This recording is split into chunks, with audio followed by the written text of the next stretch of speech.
Episode 8 में मैंने आपसे उनकी टीचर का नाम पूछा था एंड 10 सबसे पहले जवाब देने वाले लोग हैं Toons Anime India, Techno Headshot, Sam and Toon, Pokey Champ Gaming, Sagar Kisku, Gautam Sudan, TGS Technical Gaming Shorts, Fun Play Gaming, Dark Damager and the last one Sarfaraz Iraqi. So congratulations to all of you.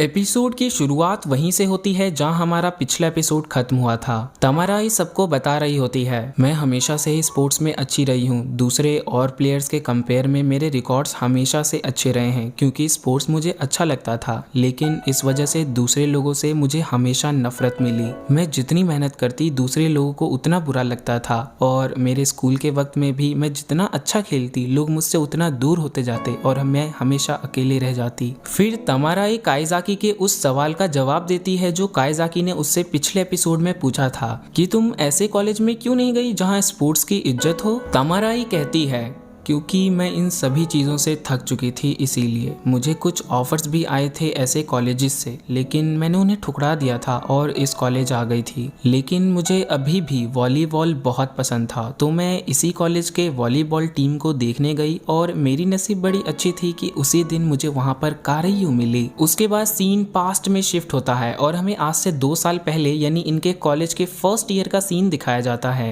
और हमेशा की तरह तमाराई की प्रैक्टिस खत्म हो चुकी थी तो वो घर जाने की तैयारी कर रही थी और शायद से तमाराई आपको कुछ अलग लग रही होगी क्योंकि ये 2 साल पहले की तमाराई थी ना, इसीलिए। वहीं पर कारयू आती है और तमाराई को ग्राउंड में लेकर जाती है और कारयू ने तमाराई के बारे में सुना होता है कि वो बहुत अच्छी वॉलीबॉल प्लेयर थी, लेकिन तमाराई ये बात सबसे छुपा रही थी। इसीलिए कारयू उसे एक बॉल देते हुए कहती है, इसे सर्व करो और इस बार नाटक मत करना, अपनी पूरी क्षमता के साथ इसे सर्व करो। तमाराई ऐसा ही करती है और वो बॉल जाकर कारयू के मुंह पर लग जाती है, लेकिन इससे उस लाल बाल वाली को गुस्सा नहीं आता बल्कि हंसने लग जाती है और कहती है, मुझे पता था तुम खराब खेलने का नाटक कर रही थी। उसके बाद वो अपना हाथ आगे बढ़ाते हुए कहती है, मैं कारयू रहना, तुमसे मिलकर अच्छा लगा। तुम भी इस वॉलीबॉल टीम को ज्वाइन करने वाली हो ना? अगले 3 साल में मैं प्रैक्टिस करके तुमसे भी आगे निकल जाऊंगी और तुम कभी पीछे हटने की कोशिश मत करना वरना तुम्हारे लिए अच्छा नहीं होगा। तो ये थी उन दोनों की दोस्ती की कहानी, एक अजनबी से एक जिगरी दोस्त बनने की, और शायद आपकी भी ऐसे ही कुछ कहानी रही होगी आपके बेस्ट फ्रेंड को लेकर। तो मैं आपकी कहानी जानने में बड़ा इंटरेस्टेड हूँ, तो आप अपनी कहानी मुझे कॉमेंट्स के द्वारा जरूर बताना और बेस्ट स्टोरी को मैं कॉमेंट्स में पिन कर दूंगा ताकि दूसरे भी तो जाने आपकी कहानी। उसके बाद सीन फिर से प्रेजेंट में आ जाता है और तमाराई को डर लग रहा होता है कि कहीं उनकी दोस्ती न टूट जाए।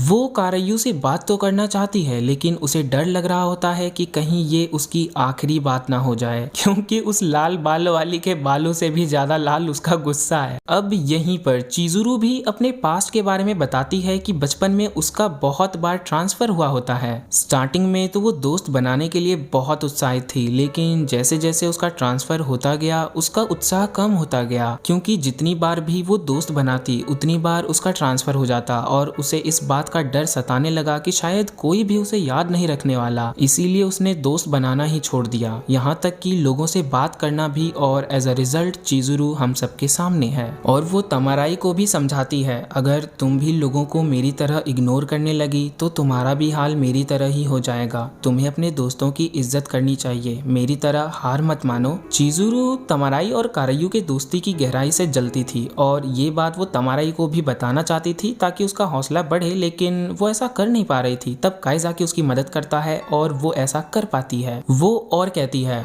तुम्हारे पास अभी जो वक्त है, जो दोस्त है, उसकी जगह कोई और नहीं ले सकता। अभी तुम्हारे पास मौका है अपने हालातों को ठीक करने का, नहीं तो पछताने के लिए पूरी जिंदगी पड़ी रहेगी तुम्हारे पास। और आई होप कि आप भी चिजुरू की बातों को समझ रहे होंगे।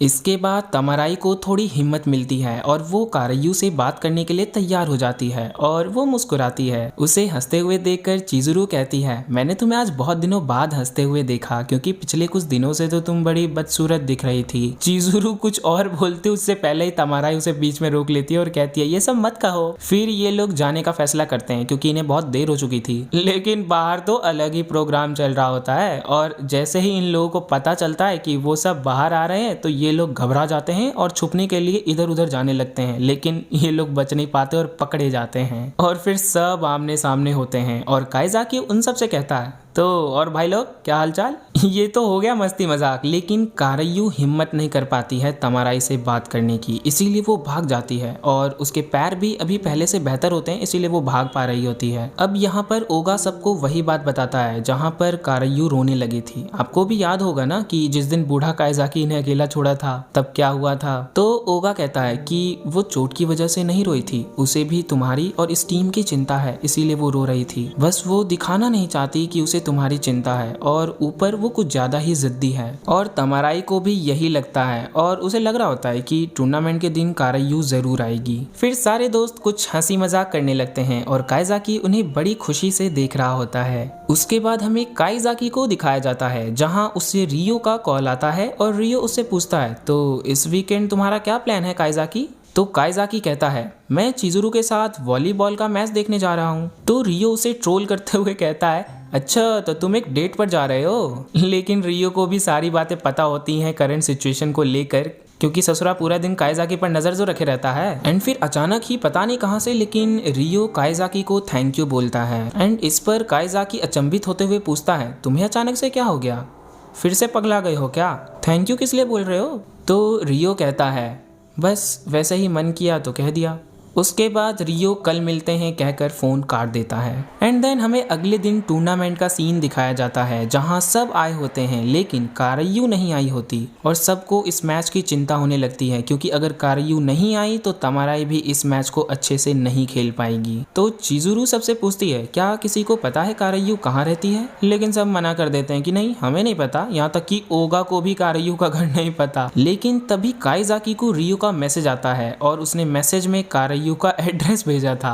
और काइजाकी इस बात से भी बड़ा हैरान होता है कि यार ओगा को भी कारयू का एड्रेस नहीं पता, लेकिन इस बंदे के पास सारी इन्फॉर्मेशन है। उसके बाद काइजाकी और चिजुरू दोनों निकल पड़ते हैं कारयू को बुलाने के लिए और थोड़ी ही देर में उसके घर पहुंच भी जाते हैं। पहले तो चिजुरू बोलने वाली थी कि बाहर हम दोनों हैं, मतलब चिजुरू और काइजाकी, लेकिन काइजाकी चिजुरू का मुंह बंद करके कहता है, हम डिलीवरी देने आए हैं, प्लीज दरवाजा खोलिए। और उसने ऐसा इसलिए किया होता है क्योंकि अगर कारयू को पता चलता कि बाहर ये दोनों खड़े हैं तो वो कभी दरवाजा खोलती ही नहीं। और होता भी कुछ ऐसा ही है, कारयू दरवाजा खोलती है और जब वो इन दोनों को देखती है तो दरवाजा बंद करने वाली होती है, लेकिन काइजाकी उसे रोक लेता है और कहता है, हम बड़ी दूर से आए हैं, बिना बात करे तो नहीं जाएंगे। फिर अंदर जाकर चिजुरू पूछती है, तुम मैच खेलने क्यों नहीं आई? तो कारयू कहती है, कोई जबरदस्ती है क्या? मुझे नहीं आना था इसीलिए नहीं आई। लेकिन कारयू ने कपड़े वॉलीबॉल टीम वाले पहन रखे होते हैं, इसीलिए चिजुरू कहती है, तो तुमने टीम के कपड़े क्यों पहने हुए हैं? कारयू घबरा जाती है और कहती है, मैं घर पर हमेशा ऐसे ही कपड़े पहनती हूँ। तो चिजुरू कहती है, नाटक मत करो कारयू, तुम भी मैच के लिए आना चाहती थी, यहाँ तक कि तुम तमाराई के साथ एक आखिरी बार खेलना भी चाहती थी, लेकिन बीच में तुम्हारी जिद आ गई है ना कारयू? तो कारयू कहती है, तुम्हें इन सब चीजों में पढ़ने की कोई जरूरत नहीं है चिजुरू, तुम मेरी फीलिंग्स को कभी नहीं समझ पाओगी क्योंकि तुम्हें ये सब समझ आता ही नहीं है। तुम्हारे पास तो पहले बहुत दोस्त नहीं थे ना, तुम कैसे समझोगी? इस पर चिजुरू कहती है, क्या मैं फीलिंग्स को ठीक से नहीं समझ पाती इसीलिए मुझे किसी की चिंता करने का कोई हक नहीं है? मेरे पास एक्सपीरियंस नहीं है तो मुझे उनकी चिंता करने का भी कोई हक नहीं है? लेकिन कारयू को तो इन बातों से भी कोई फर्क नहीं पड़ रहा होता, तो चिजुरू उसे एक रख कर देती है गोल्ड फ्लैश। और अगर आपने शिनचैन देखा तो आपको पता होगा कि आखिर ये गोल्ड फ्लैश क्या है। और कहती है, तुम जिद्दी हो, तुम जिद्दी के साथ बहुत बड़ी बेवकूफ भी हो। तुम चाहती क्या हो? अपनी पूरी जिंदगी अकेले रहना? अपनी 3 साल की मेहनत को तुम ऐसे ही गंवाना चाहती हो? अपनी बेस्ट फ्रेंड को खोना चाहती हो और अपने बचे हुए कॉलेज लाइफ को अकेले बिताना चाहती हो? लेकिन मैं ये नहीं चाहती क्योंकि मैंने ये किया है।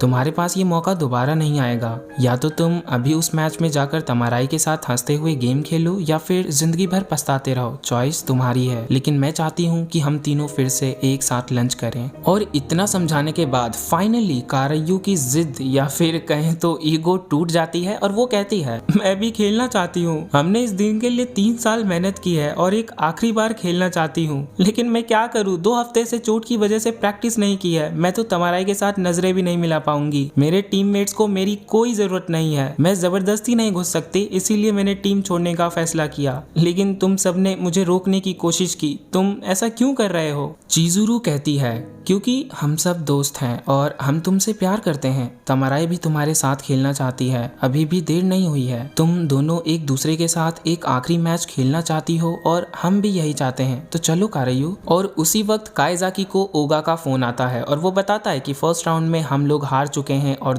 दूसरा भी हारने वाले हैं। और फिर ये लोग निकल पड़ते हैं और उसके बाद हमें सीधे मैच का सीन दिखाया जाता है जहाँ कारायू भी पहुंच चुकी होती है, लेकिन वो मैच में जाने की हिम्मत नहीं कर पा रही होती है। बट काइजाकी और चिजुरू उसकी हिम्मत बढ़ाते हैं और वो जाकर तमाराई से मिलती है और फिर सबको पता है क्या होगा। दोनों एक दूसरे से माफी मांगे और थोड़ी सी फिल्मी सीन क्रिएट होंगी और कुछ ऐसा ही होता है और सब बड़े उत्साह के साथ खेलने जाते हैं और सीन यहीं पर कट हो जाता है। उसके बाद हमें दूसरा सीन दिखाया जाता है जहाँ तमाराई और कारायू रो रहे होते हैं और चिजुरू सोच रही होती है मैं इनके बीच में क्यों बैठी हूँ। तो ये लोग मैच हार चुके हैं और इनका हारना तो फिक्स ही था, इतना ड्रामा जो हुआ था, लेकिन फिर भी ये दोनों खुश हैं कि इन दोनों ने अपना आखिरी मैच साथ में खेला और इनकी दोस्ती फिर से हो गई। लेकिन ये सब हुआ किसकी वजह से? अरे यार, हमारी मन बुद्धि चिजुरू की वजह से। इसीलिए दोनों इसका भी शुक्रिया अदा करते हैं और इन दोनों को खुश देखकर चिजुरू भी खुश होती है और इन तीनों को दूर से देखकर इनके सारे दोस्त भी खुश होते हैं एंड इन सब को खुश देखकर दूर से रियो और ओनोया भी खुश होते हैं। और इतनी हैप्पी एंडिंग देखकर आप भी खुश हुए होंगे, तो सब्सक्राइब करके थोड़ी सी खुशियां हमें भी दे दो। और टेंशन मत लो, अभी सिर्फ एपिसोड एंड हुआ है, ये सीरीज एंड नहीं हुई है। इसमें टोटल 17 एपिसोड हैं और 13 मेन एपिसोड्स के साथ 4 ओवा है। और